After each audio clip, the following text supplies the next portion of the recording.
morning, Kapon. Oo. Ito yung sabog tanim. Nakuan, itong resulta. Pero mayroon pang medyo long dahil sa kuan ng tag-init na matagal na walang ulan dito.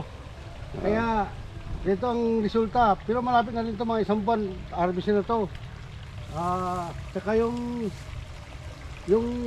ang isusunod namin na kuan, yung mga mangga, isprayan. Oo. At saka itong kuan, yung kuan ng bayabas, medyo maganda rin. Oo. Namunga na, dinalutan ko na. Ito ang resulta ngayon. Pero Pero yung ibang kuan, lupa, tinanim. Pero ito lang ang kuan, malapit ng harvestin. Mamaya papakita ko yung tinanim kong, yung tinanim talaga ito, sabog time to. Ito ngayon ang resulta ng kuan.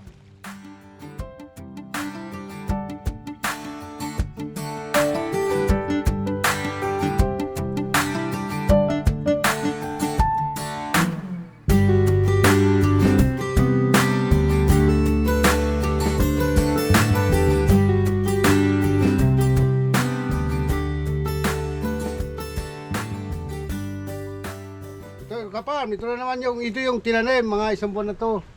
Mag-iisang buwan na. Ito nga resulta. Buti medyo magandang pagkatanim. Matas na.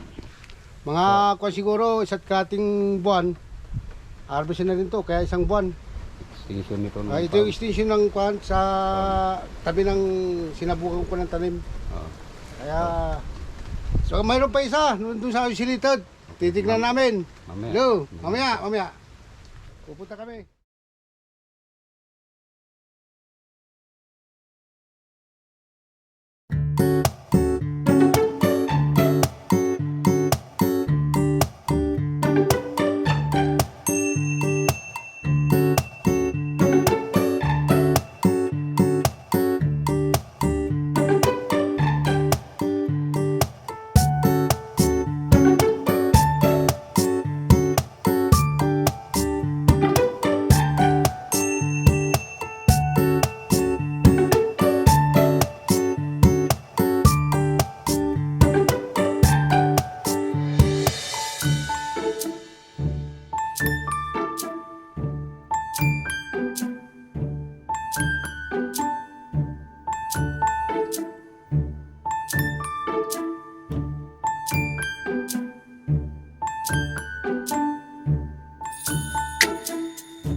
Isolation. Ito yung isolation na tinatawag.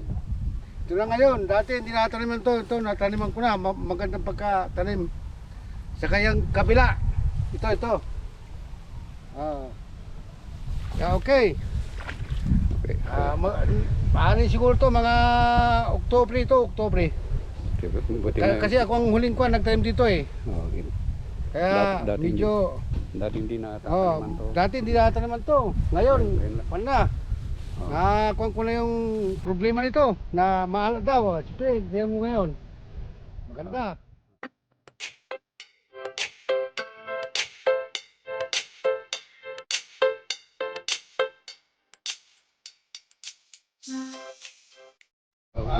Uuwi na ka pa, babalik na ako. Sige. Makulimlim ang langit. Panahon. Panahon. Okay. Kaya uwi na kami. Ayos na kami, babalik sa farm.